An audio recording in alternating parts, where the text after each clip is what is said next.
Κυρίες και κύριοι, καλησπέρα και καλή εβδομάδα. Πολλά τα θέματα της επικαιρότητας και δεν θα εστιάσουμε σε ένα μόνο. Έτσι λοιπόν θα ξεκινήσω με τους καλεσμένους μου.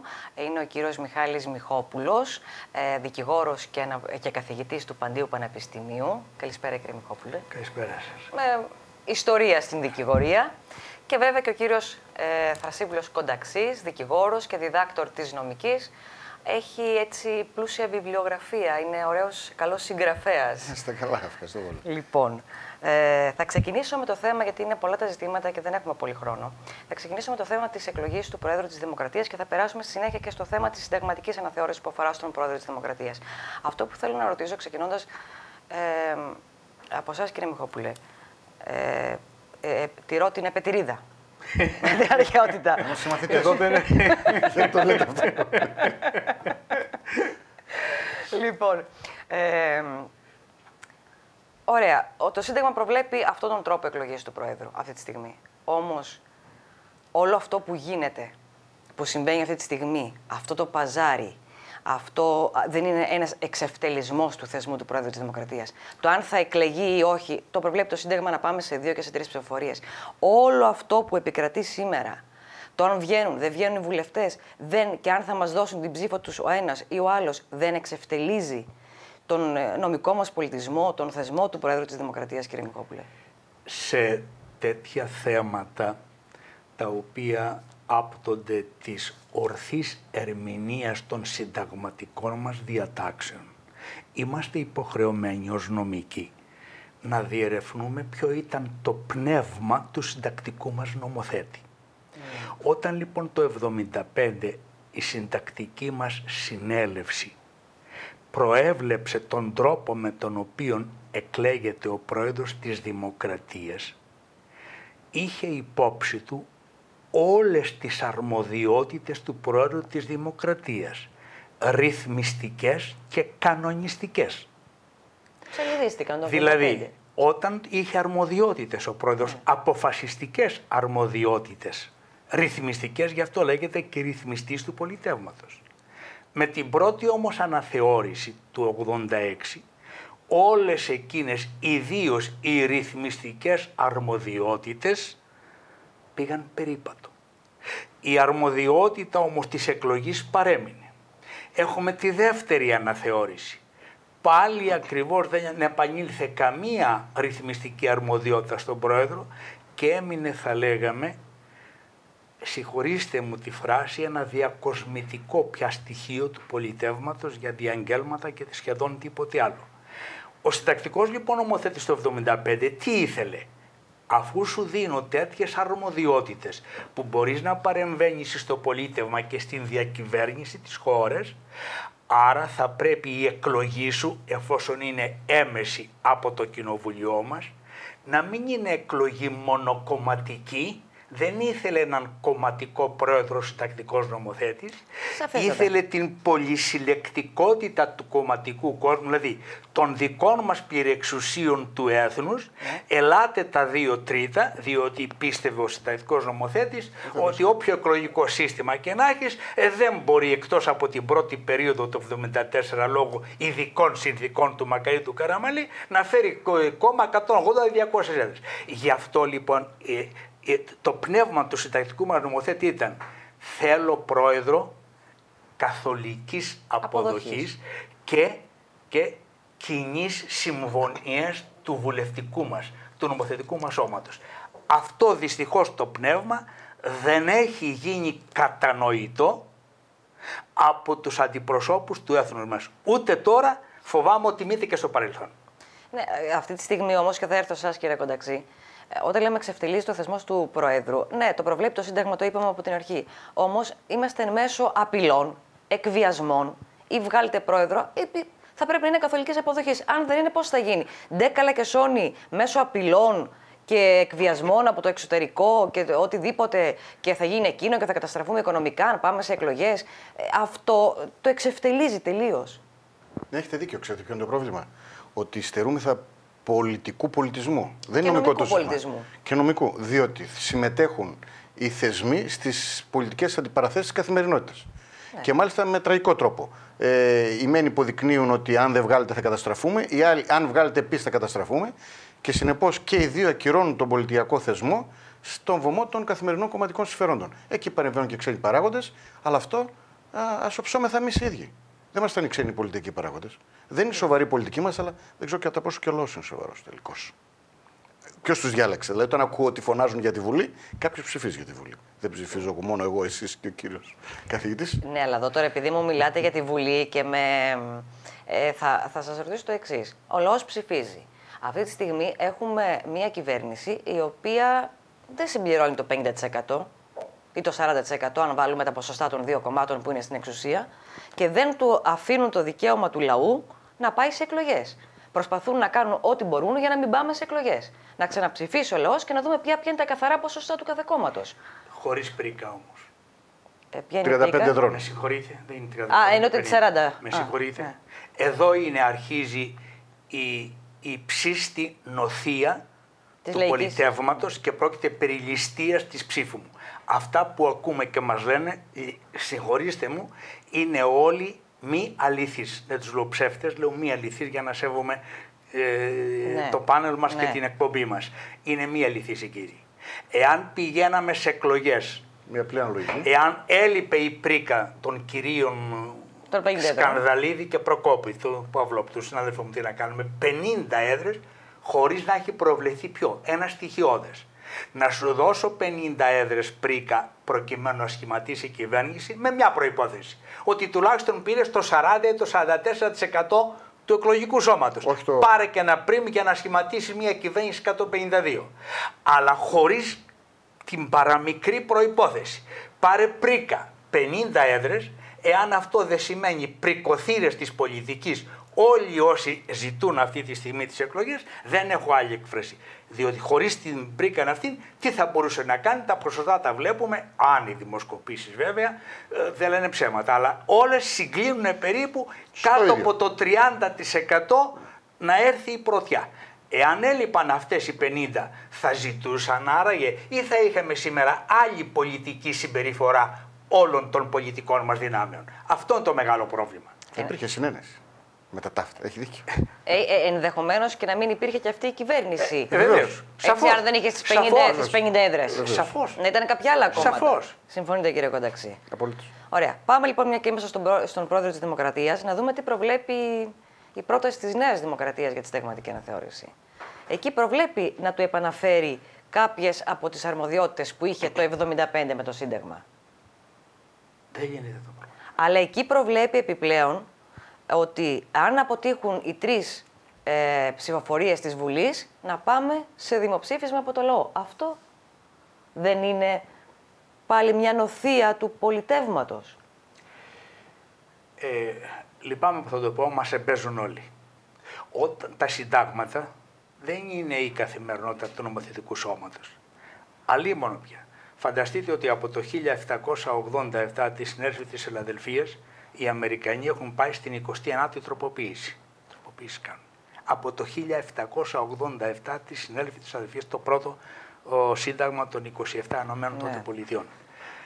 Να αλλάξουμε το σύνταγμα, δηλαδή η πορεία μας προς την πτώχευση της χώρας οδηγήθηκε γιατί είχαμε ένα κακό σύνταγμα, συνταγματικές διατάξεις δηλαδή οδήγησαν τη χώρα στον γκρεμνό?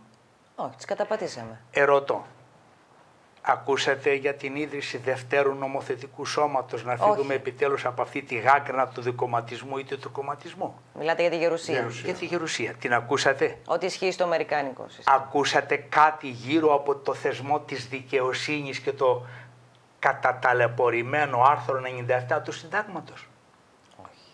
Τότε. Και δεν προτείνει κανείς. Τότε τι να την κάνω? Σε αυτό. Συγγνώμη, αναθεώρηση σημαίνει ότι βρίσκω τα αίτια που η πολιτεία δεν μπορεί να αναπτύξει ταχύτητα, δηλαδή αναστέλει την ορμή της στο Σύνταγμα και είμαι υποχρεωμένος ως μελετητής του Συντάγματος να διαπιστώσω ποιες είναι εκείνες οι διατάξεις όπου δεν μπορούν να παρακολουθήσουν την εξέλιξη, δεν μπορούν να παρακολουθήσουν τεχνολογία, δεν μπορούν να παρακολουθήσουν την εξέλιξη του πολιτικού συστήματος σε όλη μας την Ευρώπη. Μην ξεχνάμε, δεν είμαστε μόνοι μας. Ναι. Είμαστε μια κοινοπολιτεία 27 κρατών της Ευρώπης και 17 της νομισματικής μας ένωσης. Άρα, τίποτα τέτοιο δεν άκουσα.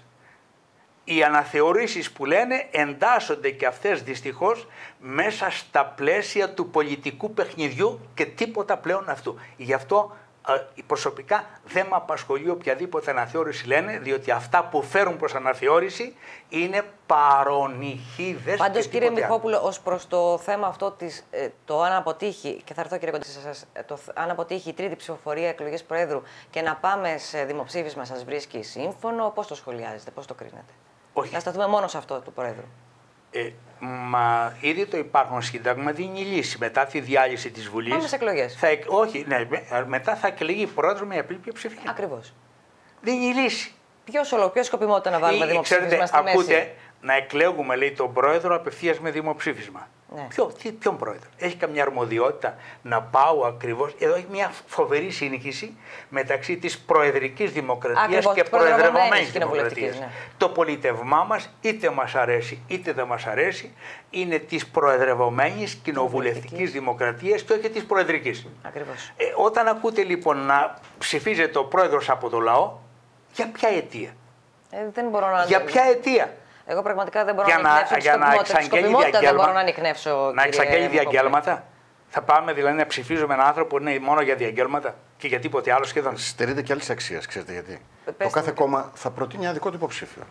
Θα τίθεται λοιπόν σε ψηφοφορία αν θα προταχθεί ο υποψήφιος του τάδε κόμματο του άλλου. Δεν παράλληλα απολύτως τίποτα. Όσο και τη συνταγματική αναθεώρηση που είπατε και ρωτήσατε και στον κύριο Μιχόπουλο. Παραμένω στον πρόεδρο. Συγγνώμη, δεν μπαίνω στις επόμενες διατάξεις. Όχι, ναι. Και όλα τα κόμματα διαφωνούν σε ένα σημείο μόνο.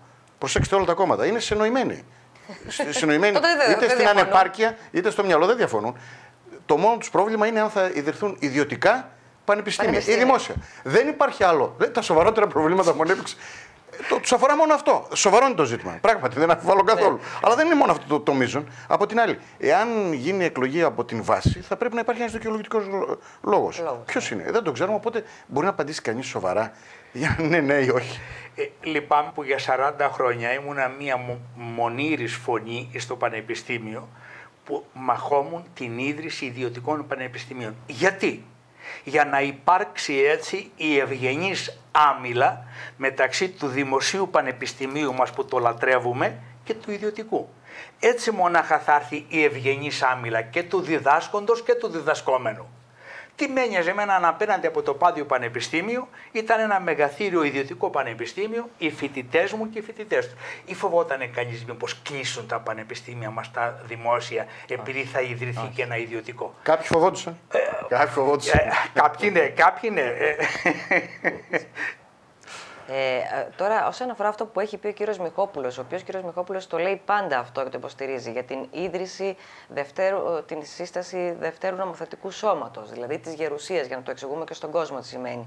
Η γερουσία, η οποία δεν είναι βουλευτές, όπως συμβαίνει και στην Αμερική και στην Αγγλία, και οι οποίοι πιέζουν βασικά στην Αμερική, ειδικά ο κάθε κυβερνήτης της όχι και της Αμερικής, όπως ο Ομπάμα, δυσκολεύεται όταν να περάσει διάφορα νομοθετήματα από τη γερουσία. Είναι το μεγάλο του το αγκάθι. Εσείς είστε υπέρ αυτού της δημιουργίας γερουσίας του δευτέρου νομοθετικού σώματος με την συνταγματική αναθεώρηση? Όχι. Και ένα πολύ απλό λόγο. Ναι. Δεν μπορεί η Ελλάδα να βρει το βηματισμό της στη δημοκρατία. Στα απλά καθημερινά προβλήματα. Απλώς αν γίνει πλέον σύνθετο το ζήτημα, δεν είμαι αισιόδοξος. Εδώ δεν μπορούμε να συνοηθούμε επί βασικών θεμάτων. Δεν μπορούμε να συνοηθούμε για την άμυνα, δεν μπορούμε να συνοηθούμε για την παιδεία. Φαντάζεστε με δύο σώματα στην Ελλάδα τι μπορεί να γίνει? Σε θεωρητικό επίπεδο θεωρώ ότι πράγματι υπάρχει ένας αλληλοέλεγχος κτλ. Αλλά αυτό προϋποθέτει ένα μίνιμουμ συνένεση που δεν υπάρχει σε κανένα τομέα. Προτιμώ να βρει το βηματισμό της στα δημοκρατικά βήματα η ελληνική πολιτεία και μετά θα το ξαναδούμε. Και αυτό που είπε και ο κ. Μιχόπουλος. Δεν μπορεί να γίνεται συνταγματική αναθεώρηση κάθε φορά που κάποιος έχει δύο προτάσεις, τρεις προτάσεις. Θα πρέπει να είναι μια οργανωμένη κοινή πρόταση και να κατεβεί. Χωρίς να θίγονται τα ουσιώδη προβλήματα που όντως χρήζουν αναθεώρηση. Έχει τις λειτουργίες του συντάγματος. Βεβαίως. Ναι. Έχω τις αντιρρήσεις μου για τη γερουσία, διότι το έχω το εξής παράδειγμα. Το 27, 5 μόλις χρόνια μετά την καταστροφή μας, την καταστροφή του ελληνισμού, όχι μόνο ιδρύσαμε τη γερουσία μας και αυτή η περίφημη τετραετία 28-32 έχει μείνει πλέον στα χρονικά ως η τετραετία της ανασυγκρότησης. Δεν είναι το νοητόν λοιπόν ακριβώς 10 χρόνια μετά τον Πρώτο Παγκόσμιο Πόλεμο, 5 χρόνια μετά τη μικρασιατική μας καταστροφή, να λειτουργήσει θαυμάσια ο θεσμός των δύο νομοθετικών σωμάτων. Θα μου πείτε γιατί επιμένετε. Πάρτε για εξής παράδειγμα. Όποτε είχαμε εκλογές εθνικές και ευρωεκλογές, εμείς οι ίδιοι οι ψηφοφόροι μέσα στην κάλπη δίναμε διαφορετικά ποσοστά στο κόμμα για την εσωτερική βουλή και διαφορετικά ποσοστά για την Ευρωβουλή. Τι σημαίνει αυτό? Ότι αυτό λέει η λογική, η τετράγωνη λογική του ψηφοφόρου, για να έχω το κεφάλι μου ήσυχο και να έχει δύο άγκυρες στο σκάφος της πολιτείας, δημιουργώ το δεύτερο νομοθετικό μας σώμα, διότι ιδίως μετά την αναθεώρηση του 1985 πήγαμε σε καθαρά πρωθυπουργοκεντρικό σύστημα διακυβέρνησης. Η αρχή δηλαδή του ενός ανδρός. Σικ βόλο, σικ γιούμπεο. Έτσι μ' αρέσει, έτσι προστάζω. Πήγαμε στον αυτοκράτορα πρωθυπουργό. Αυτό εμένα με ανησυχεί. Εμένα με ανησυχεί. Θέλετε να συμπληρώσετε κάτι, κύριε Κοτσοπέδη? Θέλω να πω το εξής. Ότι εγώ ξεκινάω από μια άλλη αφετηρία. Δεν βρωμάει από το κεφάλι πάντα το ψάρι. Το ψάρι είναι και τι τρέφεται, τι τρώει κτλ. Δηλαδή αυτό που λέει ο κύριος Μιχόπουλος είναι υγιές. Ότι έχει δύο άγκυρες και ισοσταθμίζει. Ισορροπεί. Δεν του έχω τέτοια εμπιστοσύνη για να διαλέξει. Γιατί είναι εντελώς αντιφατικές. Σήμερα ψηφίζει Τσίπρα, αλλά θέλει πρωθυπουργό τον Σαμαρά. Κάτω από αυτές τις λογικές δεν είμαι σίγουρος τι θέλει. Υπ' αυτή την εννιά έχω κάποιες αμφιβολίες. Τους έχουν τρελάνει. Τους έχει τρελάνει η Τρόικα. Λοιπόν, μια και είμαστε να παραμείνουμε στη συνταγματική αναθεώρηση. Μεταξύ άλλων, τώρα μια και λέτε για τον πρόεδρο της Δημοκρατίας, προτείνει η Νέα Δημοκρατία ότι αν οι εκλογές είναι, η θητεία της κυβέρνησης είναι τετραετής. Αν λέει η πρόταση της Νέας Δημοκρατίας, γίνουν οι εκλογές στα 2 χρόνια, η κυβέρνηση που θα βγει θα είναι για 2 χρόνια, δεν θα είναι για 4. Θα συμπληρώσει τα άλλα 2 χρόνια της τετραετίας. Ακριβώς. Δεν συζητάμε σοβαρά τώρα. Εγώ οφείλω να το θέσω στην κρίση σας να μαθαίνει και ο κόσμος τι προτείνουν. Έχουμε μια θητεία τετραετή. Να σας το πει. Αυθεντικός. Όποτε και να γίνουν εκλογές είναι για την τετραετία. Κύριε Μικόπουλε, εδώ τις έχω τις προτάσεις. Προτείνει, τις ξέρετε, αλλά θέλω να σας πω, είστε καθηγητές της νομικής. Δεν θα μπορέσει καν να λειτουργήσει ένα κράτος εάν κάνει κάθε 2 χρόνια εκλογές. Ο εκλεκτός μας τρασσίβουλος είπε κάτι πολύ σωστό στην αρχή. Μας λείπει ο πολιτισμός ο νομικός. Πώς είναι νοητόν, πώς είναι νομικών δυνατόν οι γελαδάριδες του Οχάιο και της Νεμπράσκα από το 1787 να γνωρίζουν ότι την πρώτη Κυριακή του Νοέμβρη κάθε 4 χρόνια θα πάει στην κάλπη. Αυτό το τήρησαν απαρέγκλητα. Εμείς στην τρίτη μας ελληνική δημοκρατία τηρήθηκε για πρώτη φορά το 81, το 85 και το 89 και του Σιμίτη 96 με 2000. Δηλαδή στα 40 χρόνια μόνον 4 φορές τηρήθηκε η ρητή διάταξη του συντάγματος. Τις υπόλοιπες βρίσκανε τον τρόπο της μεθοδεύσης, τα περίφημα εθνικά θέματα που ποτέ δεν τα μάθαμε γιατί έπρεπε να διαλυθεί προώρως και ποιο ήταν το μέγα εθνικό θέμα που επιτάσσει ο συντακτικός νομοθέτης να διαλύσει ο πρόεδρος στη Βουλή, ποτέ δεν το μάθαμε και ποτέ δεν ήταν η πραγματικότητα. Αυτό είναι η έλλειψη του νομικού μας πολιτισμού. Ας μάθουμε επιτέλους ότι στην κάλπη πρέπει να πηγαίνουμε κάθε 4 χρόνια που λέει ο συντακτικός νομοθέτης. Και είναι και ζήτημα απλής λογικής. Δεν μπορεί να λειτουργήσει ένα κράτος. Δεν θα είμαστε σε εκλογο διαδικασία διαβίου. Είναι τόσο απλό το ζήτημα. Πρέπει να υπάρχουν θεσμοί για να λειτουργούν. Ναι, αλλά και αυτή τη στιγμή παίρνω το παράδειγμα το σημερινό. Μην πάμε σε οτιδήποτε. Σε αυτό το σημερινό που είμαστε εν ώψη εκλογής Προέδρου Δημοκρατίας. Αν δεν εκλεγεί, είναι υποχρεωτικό να πας σε εκλογές και πας μεσούσεις. Τι θα γίνει? Αποφασίζει ο λαός και δίνει μια εντολή. Αν ο λαός, αφού είναι κυρίαρχος, δώσει εντολή σε άλλο κόμμα, θα έχει μια τετραετία. Αυτή είναι μια εξαίρεση του συντακτικού νομοθέτη. Το πρόβλημα εμείς είναι ότι έχουμε κάνει την εξαίρεση κανόνα. Μη συγχαίρουμε τις εξαιρέσεις. Έτσι. Η εξαίρεση είναι εξαίρεση. Πάντα οι εξαιρέσεις ήταν η λειτουργία, η ομαλή των πολιτευμάτων. Νομίζω όχι η δυσλειτουργία. Η δεύτερη εξαίρεση άλλη μία έχει με τον πρόεδρο της Βουλής και αυτή κάποιες δύο δεν είναι. Παρεπιπτόντως τώρα, μια και είμαστε ακόμη σε αυτό εδώ το θέμα, η δική σας, η προσωπική σας άποψη και ως καθηγητών, γιατί εσείς περνάνε από τα χέρια σας καθημερινά και διαμορφώνετε γενιές νέων νομικών ως καθηγητές. Αυτή τη στιγμή τι πιστεύετε, πρέπει να πάμε σε εκλογές? Με όλο αυτό που έχει γίνει, με την Τρόικα, με το ότι αυτό που είπαμε πριν, ότι δεν έχουν τα απαιτούμενα ποσοστά αυτοί που κυβερνούν αυτή τη στιγμή τα κόμματα, έχει καταπατηθεί το Σύνταγμα Πολάκης. Μήπως πρέπει να γίνει κάτι για να μπούμε σε μια σειρά επιτέλους? Κάθετη απάντηση δεν υπάρχει, όχι. Δεν υπάρχει. Δηλαδή, ούτε μπορώ να πω ότι πρέπει να γίνουν εκλογές. Σε συζητήσεις ενδεχομένως και με τους. Θα ήθελα και την εικόνα από τα παιδιά κλπ. Εάν με ρωτήσετε, είναι και οικονομικά τα ζητήματα που δεν μπορώ να έχω άποψη κτλ. Μια επένδυση δεν γίνεται αν συνεχώς γίνονται εκλογές. Σε επίπεδο πάντως δικαιικών ρυθμίσεων, τι εκκρεμεί, νομοσχεδίων κτλ. Δεν πρέπει να προσφεύγουμε συνεχώς σε εκλογές. Θα πρέπει να λειτουργεί η Βουλή κτλ. Βεβαίως δεν έχουμε αδιέξοδα. Όπως ξέρει καλά ο κ. Μικόπουλος, γιατί δεν είναι της εποχής του. Δεν υπάρχουν αδιέξοδα στη δημοκρατία. Είναι δίκοπο μαχαίρι αν θα πάμε σε εκλογές ή δεν θα πάμε. Έχει τα συν και τα μείον, τα αρνητικά. Δεν έχω αποφασίσει. Εγώ δεν είμαι μέσα μου πεπισμένος. Δεν είναι σημερινό το φαινόμενο. Όχι. Κάποτε όμως πρέπει να λυθεί, όπως είπατε πριν, όμως, κύριε Μικόπουλε. Όταν ο Πιτακός έψαγε τον Σόλωνα γιατί δεν έγινε δικτάκτορας, αφού ο λαός εμβοήτων είχε, του λέει, έχει μεν, του λέει, άνοδο, αλλά δεν έχει έξοδον το αυτό που μου προτείνεις. Και χαίρομαι διότι δεν μόλυνα, του λέει, τη φυλή μου και το κράτος μου με αυτήν την ιδέα που μου είπες. Χαίρομαι γιατί δεν τη μόλυνα. Στις δημοκρατίες λοιπόν δεν υπάρχει ποτέ αδιέξοδον. Ο ίδιος ο εσωτερικός νομοθέτης δίνει την διέξοδο δια των οργάνων του. Γι' αυτό λέω ότι οι ρυθμιστικές αρμοδιότητες του Προέδρου της Δημοκρατίας, όπως τις είχε ρυθμίσει ο πρώτος συντακτικός νομοθέτης το 1975, ήταν σοφά μελετημένες. Όταν όμως αποψηλώνεις αυτό το όργανο που ο συντακτικός νομοθέτης το δημιούργησε γι' αυτό, από εκεί και πέρα πλέον ενός κακού μοιρία έπονται. Είναι σαν να είναι βασιλιάς του Βελγίου. Που δεν έχει καμία απολύτως. Λοιπόν, μια άλλη πρόταση της συνταγματικής αναθεώρησης είναι η μείωση του αριθμού των βουλευτών, έτσι ώστε από 300 να γίνουν 200 ή 150, και το ασυμβίβαστο μεταξύ βουλευτή και υπουργού. Όποιος εκλέγεται βουλευτής, όποιος θέλει. Ο κ. Μικόπουλος. Αφού είπατε ότι δεν είστε ισοβαθμίτες στην επιτηρίδα. Να μειώσω, εδώ, συγγνώμη, έχει μία δημαγωγική άποψη ή αυτή. Να μειώσω δηλαδή τους 300 βουλευτές σε 200 λόγω κόστους του κοινοβουλίου. Και να ενισχύσω την ευθερησία των 200. Συγγνώμη.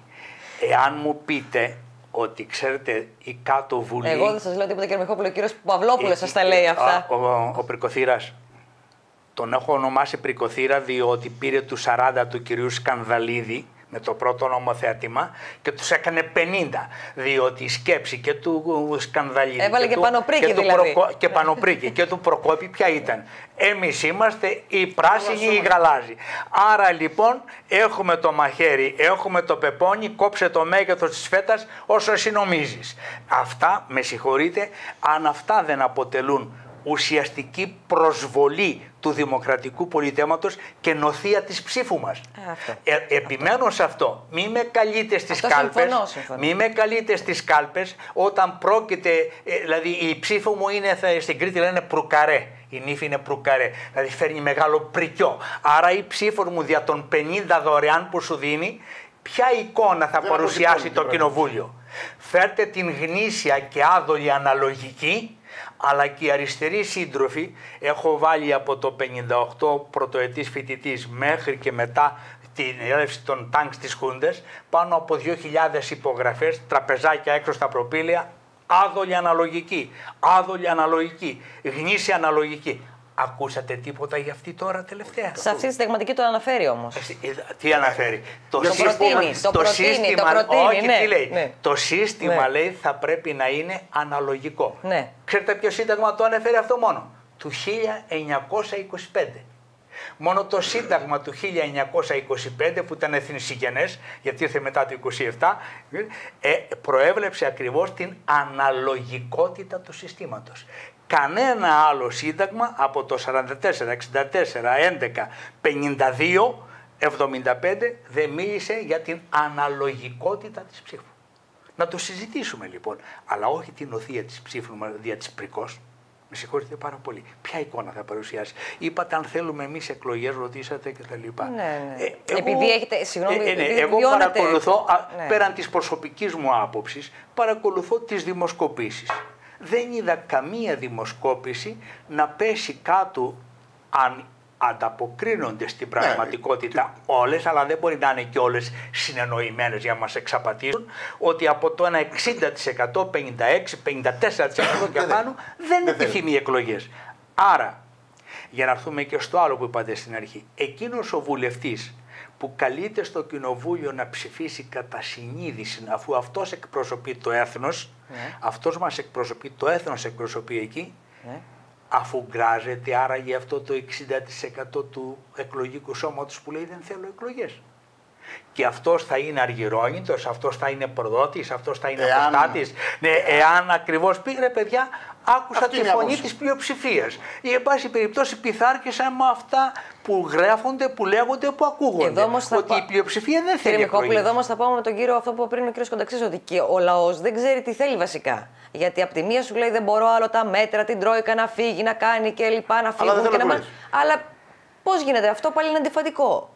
Και εγώ σας ρώτησα την άποψή σας για τις εκλογές, γιατί εσείς εισπράτετε τον παλμό της κοινωνίας ως μαχόμενοι δικηγόροι, αλλά και τον παλμό της νεολαίας που είναι πολύ σημαντική ως νομοδιδάσκαλοι. Γι' αυτό η νεολαία δεν θέλει εκλογές. Δεν τους αφορά τίποτα. Τον παλμό τους γενικά. Θέλει να λειτουργήσει το κατάστημα που λέγεται εκείνο που μας ρωτάνε τώρα τα νέα παιδιά, ποια είναι. Ξαναγυρνάμε πάλι σε αυτό ότι ο κόσμος, αυτό που είπε ο κύριος Κονταξής, δεν ξέρει τι θέλει ο κόσμος, τον έχουν τρελάνει. Ποιο πρόβλημα θα λύσει η κάλπη, αν έρθει η κάλπη μέσα στο Φλεβάρι.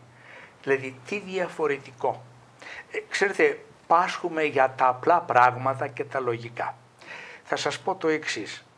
Σε μια εργατιά που είχα την περασμένη εβδομάδα, απλοί άνθρωποι, αγράμματοι άνθρωποι, από Βοσκό μέχρι και τους καταταλαιπωρημένους αγρότες μας. Αυτούς όμως στήριξαν τις οικονομίες σε ώρες δύσκολες. Λέω λοιπόν, δεν μου λες κύριε Κώστα, όταν πας το βράδυ στον Β να ζητήσεις 2.000 δάνειο γιατί έχεις μια ανάγκη λόγω των εορτών, του πηγαίνεις και όρους? Όχι βέβαια, μου λέει.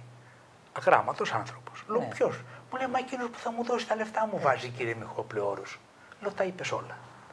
Στην εργατιά, στα λιόφυτα, οι απλοί άνθρωποι του θα πας να ζητήσεις 2.000. Ακριβώς. Θα το πας και όρους. Για όνομα του Χριστού, μου λέει, εγώ θα το πάω όρους. Λέω, ποιος θα σου βάλει? Αυτός μου λέει που θα μου δώσει τα χρήματα.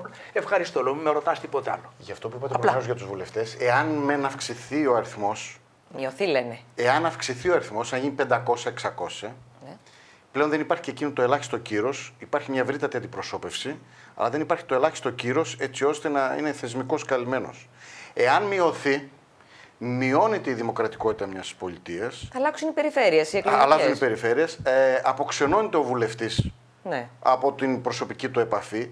Αν με ρωτάτε, νομίζω σε σχέση με τον πληθυσμό της χώρας, ο αριθμός των 300 είναι αυτός που πρέπει να είναι. Δεν πρέπει να μειωθεί. Εάν η μείωση δεν αφορά συνταγματικούς λόγους, αυτό που είπε ο κύριος καθηγητής, για λόγους κόστους, η δημοκρατία δεν λειτουργεί πόρους οικονομικούς. Και αν τα βάλουμε και κάτω, δεν είναι και το κόστος τελικώς, παρότι λέγεται. Δεν είμαστε στο καφενείο. Είναι εγκληματικό. Το ότι κάποιοι βουλευτές δεν τηρούν τα καθήκοντά τους κτλ. Είναι σαν να λέμε για τους ιερείς. Όσοι πιστεύουν στο Χριστό, δεν πιστεύουν στους ιερείς. Πιστεύεις στη δημοκρατία, δεν πιστεύεις στο συγκεκριμένο βουλευτή. Συγχωρείτε.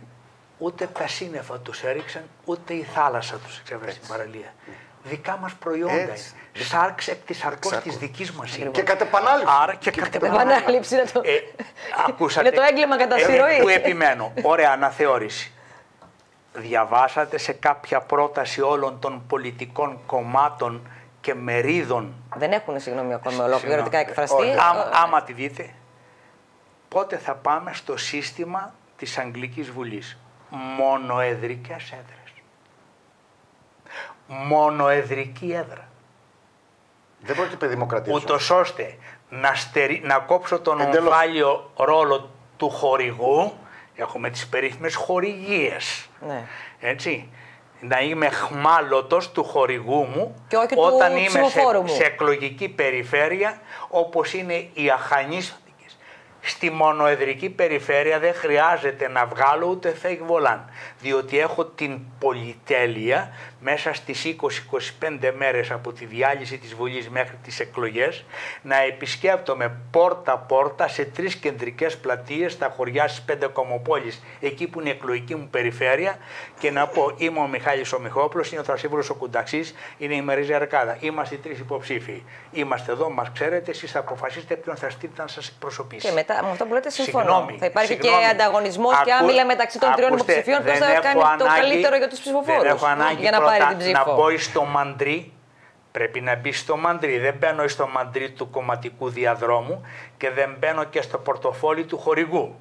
Εάν αυτά τα 2 βασικά στοιχεία δεν απασχολούν τις συνταγματικές αναθεωρήσεις, για να δούμε τι στην ευχή πήγε στραβό στα 40 χρόνια της, ελευθερία απόλυτη χάρη. Για το χορηγό μπορεί να λυθεί όπως γίνεται στην Αμερική. Ελέγχεται άμεσα. 5 δολάρια παραπάνω και έχεις τεθεί έκτοτε. Συγγνώμη, τι δουλειά έχει τώρα ο κάτοικος του Μοσχάτου με τον κάτοικο της Πεύκης, ο αντιπρόσωπος ακριβώς των Μεγάρων με τον αντιπρόσωπο του Θωρικού, στο Λαύριο. Ναι. Είναι κοινός, λέει, ο αντιπρόσωπος του υπολείπου Αττικής μου και ο νουκέστη αριθμός. Η Β' της Αθήνας. Τι είναι αυτό? Δεν είναι νοητόν ο κάθε δήμος μου να εκλέγει τους αιρετούς άρχοντές του, αλλά να μην μπορεί να εκλέξει ακριβώς το Περιστέρι, η Καλιθέα, τεράστιοι δήμοι μεγάλοι, τους τοπικούς της βουλευτές. Το κατάλαβα. Όταν έχουμε ακριβώς ακόμα και μονοεδρικούς νομούς που εκλέγουν από η τα Καλιθέα δεν είναι 200.000. Ακριβώς. Είναι ένας από τους μεγαλύτερους νομούς. Ακριβώς. Και όμως δεν μπορεί στο χωνευτήρι της ζωή. Μέσα στο χωνευτήρι. Μέσα στο χωνευτήρι. Έπειτα λοιπόν μας φταίει ο συντακτικός νομοθέτης. Ναι, εάν φταίει πράγματι, αν απαγόρευε την κατάτμιση ο συντακτικός νομοθέτης και ως έβαζε όριο ότι δεν μπορείς να έχεις περιφέρειες κάτω από 10 ή 20 βουλευτές, να το αναθεωρήσω και να κάνω ακριβώς, να αφήσω και να πω να πάω για εκεί. να προχωρήσουμε λίγο. Απαντήστε μόνο σε αυτό το θέμα του ασυμβίβαστου μεταξύ βουλευτή και υπουργού. Δηλαδή, όποιος εκλέγεται βουλευτής δεν θα έχει δικαίωμα να γίνει υπουργός ή υφυπουργός. Εγώ θα το ρωτούσα. Συζητάτε τώρα. Προτείνετε και αυτό. Όχι, θα συζητάτε ακριβώς να υπάρχει το ασυμβίβαστο της εκτελεστικής εξουσίας με εκπροσώπους του νομοθετικού σώματος. Κανονικά ο συντακτικός νομοθέτης αυτό ήθελε το πνεύμα του συντάγματος. Εφόσον έχω οριοθετημένες τις 3 λειτουργίες του κράτους, γιατί να υπάρχει όσμωση. Η εκτελεστική εξουσία δεν έχει καμία σχέση με την νομοθετική, όπως και δεν έχει και με τη δικαστική. Η δικαστική στην πράξη τώρα άλλο συμβαίνει. Στην πράξη όμως, και οι 3 συμπλέκονται. Στην πράξη όμως τι γίνεται στην πράξη? Τουλάχιστον οι 2, η εκτελεστική και η νομοθετική, είναι σιαμαίες. Αυτό θα ήταν ευτύχημα. Άλλη εκτελεστική εξουσία και άλλη. Αλλά το πρόβλημα ποιον είναι? Εκείνος που κατέρχεται και ζητάει την ψήφο μας. Το κοινοβούλιο είναι η τελευταία του επιλογή. Τον υπουργικό ή τον πρωθυπουργικό θόκο στοχεύει. Και αυτό είναι και αυτονοθεία του πολιτεύματος. Συγκροτούμε την εθνική μας, το νομοθετικό μας σώμα με τις εκλογές. Δεν εκλέγουμε κυβέρνηση. Η κυβέρνηση απολάβει της εμπιστοσύνης του νομοθετικού μας σώματος. Αυτό το στοιχειώδες δυστυχώς δεν έχει γίνει στη συντριπτική πλειοψηφία του εκλογικού σώματος. Όταν πάμε στην κάλπη, πάμε να συγκροτήσουμε το νομοθετικό μας σώμα. Την πηγή κάθε εξουσίας. Εκεί είναι η πηγή κάθε εξουσίας. Σωστό είναι. Συμφωνούμε και δύο απολύτως. Γιατί αρχίζει η συναλλαγή μετά τα αυτά. Πρέπει να κόψουμε την διαφθορά και τη συναλλαγή. Δεν θα ελπίσει σε τίποτα. Θα πρέπει να πιέσει τον υπηρεσιακό παράγοντα που είναι υπουργός, αρχίζει και απομακρύνεται πλέον. Ναι, αλλά αυτό μετά όμως για τους βουλευτές τους μειώνει. Ο κάθε βουλευτής τι θέλει? Όταν κατεβαίνει υποψήφιος βουλευτής, είναι και θέμητο, το έχουμε ξαναπεί. Δηλαδή να θέλει να πάρει ένα υπουργικό θόκο κάποια στιγμή. Να μην ξανακατέβει. Όχι. Με συγχωρείτε. Και αν θέλετε όχι παντού, και στην επαρχία και στην πόλη. Οι βουλευτές αυτοί πάνε εκεί και σου λέει: ξέρετε, εγώ είμαι κοντά στον υποψήφιο πρωθυπουργό κλπ. Και αν εκλεγούμε θα γίνω υπουργός. Συγγνώμη. Παίρνει ψήφους. Παίρνει πελατεία. Άρα έχουμε ένα πολιτικό ρουσφετολογικό σύστημα. Πελατειακές σχέσεις. Ακριβώς. Δεν έχουν εκλείψει ποτέ. Δεν φταίει ο ερμοσός συντακτικός νομοθέτης που φτάσαμε στο χείλος της Αβύσσου. Ναι. Το ρουσφετάκι μας έφτασε εδώ που μας έφτασε. Ναι. Διότι αν γνωρίζω ότι πρόσωπος του έθνους, κύριε με στέλνεις να σε εκπροσωπήσω στην πηγή όλων των εξουσιών. Πάω να γίνω εκπρόσωπος του έθνους στο ελληνικό κοινοβούλιο. Όχι να σε διορίσω ή να σου μεταθέσω το φαντάρο από τυχείο στην Αθήνα. Γιατί στην πραγματικότητα τι κάνει? Ψηφίζει και εκτελεί αυτό που ψηφίζει. Δεν γίνεται αυτό να γίνει. Πώς θα το κάνω? Ναι. Αν δεν θέλει να τα εκτελέσει, ποιος τον ελέγχει? Μάλιστα. Ο ίδιος ελέγχει τον εαυτό του μετά. Τώρα θα γυρίσω λίγο πίσω στο προηγούμενο που είπατε με τις μονοεδρικές, γιατί μου κάνουν ένα ερώτημα και λέει: μήπως αν ας πούμε ότι λειτουργούν οι μονοεδρικές και να εκλέγονται να είναι μονοεδρικές, αλλά αυτό όμως λειτουργήσει εις βάρος των μικρών κομμάτων?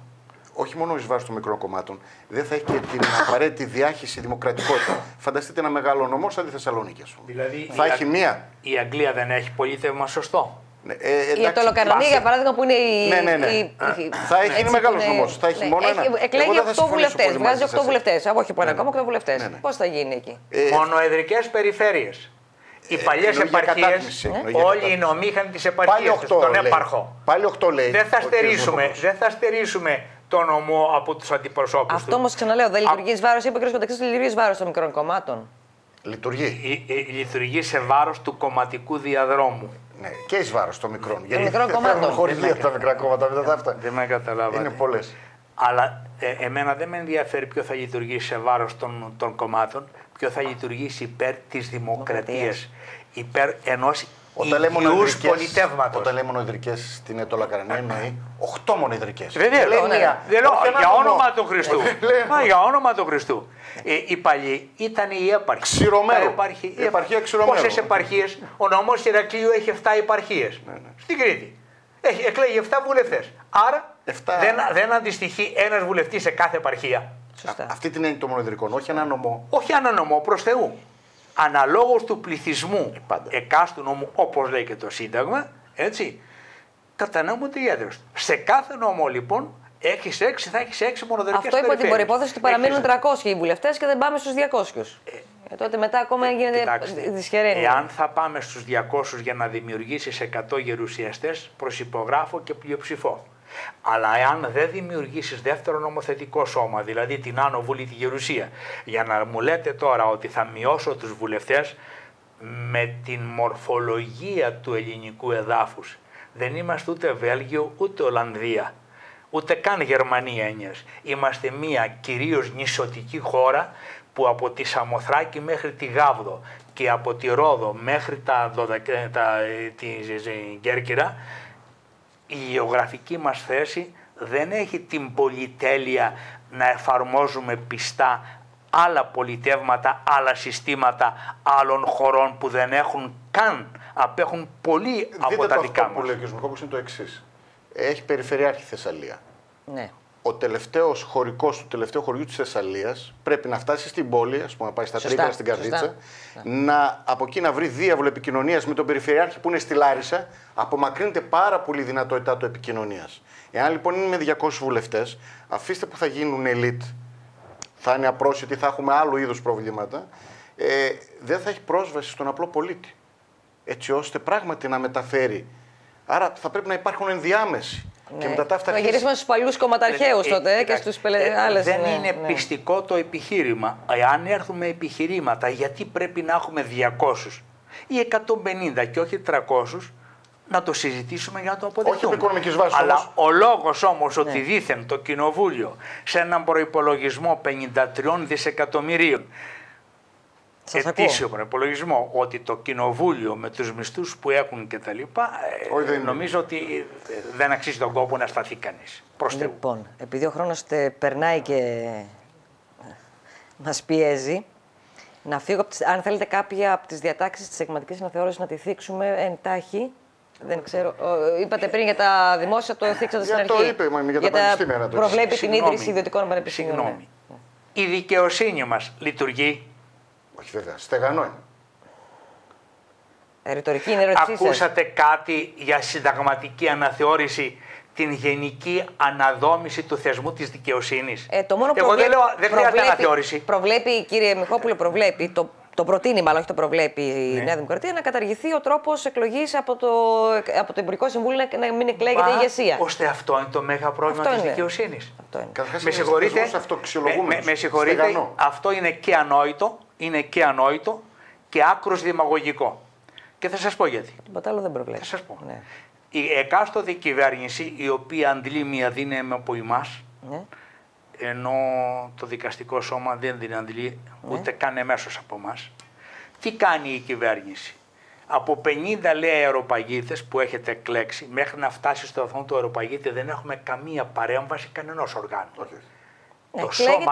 Το σώμα το δικαστικό από το έχει αναδείξει στο ύψος των αξίωμα τον δικαστή. Άρα, έρχομαι εγώ ως υπεύθυνος πρωθυπουργός και τι λέω? Κύριοι, έχετε εκλέξει 44 διαμάντια. Έχετε εκλέξει 44 διαμάντια της δικαιοσύνης. Ναι. Άρα, όποιον από τους 44 εγώ επιλέξω να τον κάνω αντιπρόεδρο ή πρόεδρο, άρα επιλέγω ένα διαμάντι. Εάν ωστόσο η δική μου επιλογή αποδειχθεί ότι είναι λανθασμένη και το διαμάντι κάθε άλλο παραδιαμάντι ήταν, η ευθύνη βαρύνει εμένα ή εσάς που τον φέρατε εκεί? Με συγχωρείτε, δεν είναι τόσο απλό το θέμα. Γι' αυτό λέω είναι δημαγωγικό να σταματήσει η κυβέρνηση. Η κυβέρνηση δεν κάνει τίποτα άλλο. Μέχρι που να φτάσει στον βαθμό αυτόν δεν υπάρχει καμία παρέμβαση εκτελεστικής εξουσίας ή του νομοθετικού σώματος. Και υπάρχει και ένα άλλο πρόβλημα.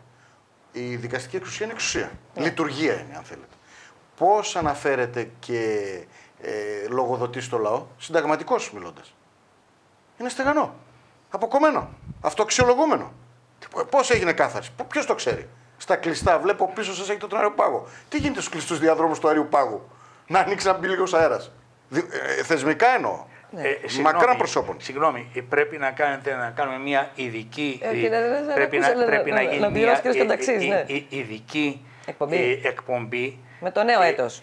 Διότι. Και εφόσον δεν έχουμε εκλογές. Κανείς. Για πάρτε όλες τις προτάσεις που έχουν έρθει για το άρθρο 97 του συντάγματος που έχει καταταλαιπωρηθεί. Γιατί δεν εφαρμόζεται? Εγώ λέω γιατί δεν εφαρμόζεται η διάταξη του συντάγματος και από το 75 συστηματικά μέχρι σήμερα εφαρμόζεται η εξαίρεση. Στην παράγραφο 2 του συντάγματος του 75, η ώρα 4 το πρωί, όπως μου είχε εκμυστηρευτεί ο Μακαρίτης ο Κώστας Στεφανάκης, Υπουργός Δικαιοσύνης τότε, ρε Κώστα, τι έκαμες? Και όταν κατάλαβε τι έκανε, πράγματι και ήταν προς τιμήν του αυτό, γιατί ήταν εξαίρετος νομικός ο Κώστας, το πήρα είδηση. Τι έλεγε ο συντακτικός νομοθέτης? Ότι λέγανε πριν ακόμα έχουμε σύνταγμα, από την εποχή της Αντιβασιλείας. Το ορκωτό σύστημα. Το αρχαιοελληνικό ορκωτό σύστημα. Το ορκωτό σύστημα του αμυγές που κράτησε. Εννοεί για τους τηλεθεατές μας δικαστές και ένορκοι. Έτσι. Ήταν το αμυγές 12 ένορκοι και ο δικαστής. Για όλα τα κακουργήματα. Έρχεται και τι λέει? Τα κακουργήματα δικάζονται από μεικτά ορκωτά δικαστήρια. Πήγαμε στα μεικτά. Και λέει, τότε λοιπόν είπανε ότι ξέρεις, έχουν ασκηθεί και ποινικές διώξεις για τους χουντικούς κτλ. Και αν ψηφιστεί το Σύνταγμα θα ξεφύγουν. Έρχεται η δεύτερη παράγραφος και τι λέει? Όσα κακουργήματα έχουν υπαχθεί στην αρμοδιότητα των εφετείων. Τα εφετεία αυτά ήταν τα πενταμελή εφετεία κακουργημάτων που δημιούργησε ο Πλαστήρας το 1923 και έκτοτε δεν είχαν καταργηθεί ποτέ. Και παραμέσχει. Παραμένουν, λέει, στην αρμοδιότητα αυτών των πενταμελών δηλαδή εφετείων, έως ότου νόμος επαναφέρει αυτά στην παράγραφο 1, δηλαδή στο μεικτό ορκωτό. Έρχεται εδάφιο Β, έτσι είχαν φύγει από τις δύο υποεπιτροπές της Βουλής. Συντομεύεται, κύριε Μιχόπουλε. Ακριβώς. Έφτασαν στην ονομαία της Βουλής και τι έγινε? στα αυτά εφετεία, λέει, μπορούν να υπαχθούν κι άλλα κακουργήματα. Δηλαδή η εξαίρεση του συντάγματος κατέστη κανόνας και φτάσαμε. Όπως σήμερα. Φτάσαμε στην αθλιότητα. Ένας εφέτης να δικάζει κακουργήματα. Ένας δικαστής. Κόψαμε, εγώ έχω γράψει κάτι απλό. Από τους 501 του Σωκράτη στον έναν του Παπαϊωάννου και Καστανίδη. Μάλιστα. Επειδή έχω 5 λεπτά, λοιπόν, κάτι να πούμε για τη Ρωσία. Στη Ρωσία, όταν επανήλθε η δημοκρατία, με όποια μορφή και αν επανήλθε, μετά από 99 χρόνια θεσπίστηκε ξανά το μεικτό ορκωτικό σύστημα. Με ενόρκους ακόμα και στη Ρωσία. Βεβαίως. Μία κουβέντα, γιατί κύριε Μιχόπουλε, εσείς περάσατε ειδικό δικαστήριο, ως δικηγόρος του Μακαρίτη του Μένιου του Κουτσόγιοργα. Το Καλαμπόκι. Είχαμε αρχίσει. Αλλά επειδή ήταν το πιο. Αυτό που έχει μείνει στη μνήμη του κόσμου είναι το ειδικό δικαστήριο του σκανδαλού της Τραπέζης Κρήτης. Τώρα είμαστε ενώπιση ενός νέου ειδικού δικαστηρίου και κύριε Κονταξή, με τον κύριο Παπακοσταντίνου. Ναι. Τι μέλη γενέστε? Όχι, τι θα γίνει. Δικαιοσύνη είναι ανεξάρτητη. Όχι, τι θα απογίνει. Όχι. Πώς το σχολιάζει, δηλαδή, πάλι σε ειδικά δικαστήρια, το έχουμε ξανασυζητήσει με τον κύριο Μιχόπουλο. Δεν διδάχτηκε τίποτα το πολιτικός κόσμος. Ξέρετε. Και πολύ φοβάμαι, και το λέω και στους δυο σας, ότι δεν ξέρω ποια θα είναι η εξέλιξη των κυβερνήσεων και ποια θα έρθει αύριο ως κυβέρνηση, αλλά πολύ φοβάμαι ότι θα έχουμε πολλά ειδικά δικαστήρια μπροστά μας. Και έτσι δεν γίνεται πολιτική, ούτε το κράτος μπορεί να... Κοιτάξτε, δεν με απασχολούν τα πολλά δικαστήρια να έρθουν. Φτάνει να είναι ουσιώδη και φτάνει πράγματι αλίμονο πια. Να μην ενσωματώνουν σκοπιμότητα. Μου είναι αδιανόητο να μην έρχονται ειδικά δικαστήρια από τη στιγμή ακριβώς που οι διαχειριστές του δημοσίου χρήματος είναι επίορκοι, των λόγων τον έχει η δικαιοσύνη. Φτάνει να μην εμπλέκεται κανένα πολιτικό παιχνίδι στο σύστημα αυτό. Της δικαιοσύνης. Και η δικαιοσύνη να μην προστρέχει στην εξουσία. Μην νομίζετε ότι η εξουσία ελέγχει τη δικαιοσύνη. Να σας θέσω ένα ερώτημα. Κάθε άλλο. Πώς ο κύριος Αθανασίου γνωρίστηκε με τον κύριο Σαμαρά κοινωνικός? Πώς ένας τακτικός δικαστής έχει επαφές με πολιτικό κόμμα και επιλέγει? Εγώ λέω ότι είναι καλός δικαστής. Υπάρχουν και άλλοι καλοί δικαστές. Γιατί δεν έγιναν άλλοι υπουργοί? Γιατί γίνονται πολλοί συνταξιούχοι δικαστές, πρόεδροι ανεξάρτητων αρχών? Συμφωνώ πολύ. Αυτά όλα πρέπει να τελειώσουν. Αυτά που συζητούνται στα καφενεία δεν είναι ανώδυνα για τη δημοκρατία. Να σας και πω μάλιστα κάτι. Ο κύριος Αθανασίου άφησε την Ένωση, παραιτήθηκε και πήγαινε μία νυχτή στην πολιτική. Διαβάστε από τη μία κάτι. Στιγμή, από τη μία στιγμή στην άλλη. Σε μία πρόταση για την αναθεώρηση. Για διαβάστε κάτι, αν το δείτε σε κάποια πολιτική μερίδα ή πολιτικό κόμμα. Απαγορεύεται σε συνταξιούχο δικαστή να καθέξει η ανδήποτε θέση σε δημόσιο ή ανεξάρτητες αρχές κτλ. Θα το διαβάσετε, θα το φέρει κανείς. Ας το φέρουν αν θέλουν να τολμούν. Γιατί μετά γίνεται συναλλαγή. Συνταγματική διάταξη. Που απαγορεύεται σε συνταξιούχο δικαστή να καθέξει ενδήποτε θέση στο δημόσιο, ανεξάρτητη αρχής ή οτιδήποτε άλλο. Τώρα, επειδή είπατε για τον κύριο Αθανασίου, κύριε Κονταξή, είμαστε και οδεύουμε στο τέλος του έτους και είναι και ένα είδος απολογισμού αυτή η εκπομπή. Λοιπόν, ο κύριος Αθανασίου, το έχουμε πει, έχω γίνει κουραστική. Ποιος δικαστής πέρασε στην εκτελεστική εξουσία, σε τίποτα δεν ευεργέτησε το χώρο αυτό της δικαιοσύνης, με όλα αυτά τα νομοθετήματα, κάθε άλλο. Και βλέπετε αυτή τη στιγμή σε τι κατάσταση βρίσκεται η δικαιοσύνη. Οι δικηγόροι είστε σε αποχή διαρκείας, οι δικαστές δεν λειτουργούν. Πρέπει να σας πω για την αποχή. Είναι η πρώτη φορά που οι δικηγόροι δεν έχουν συνδικαλιστικά αιτήματα. Δεν υπάρχει οικονομικό ζήτημα, δεν υπάρχει απολύτως τίποτα. Όχι. Απέχουμε για ένα λόγο. Διότι οι νόμοι αυτοί είναι σε βάρος του ελληνικού λαού.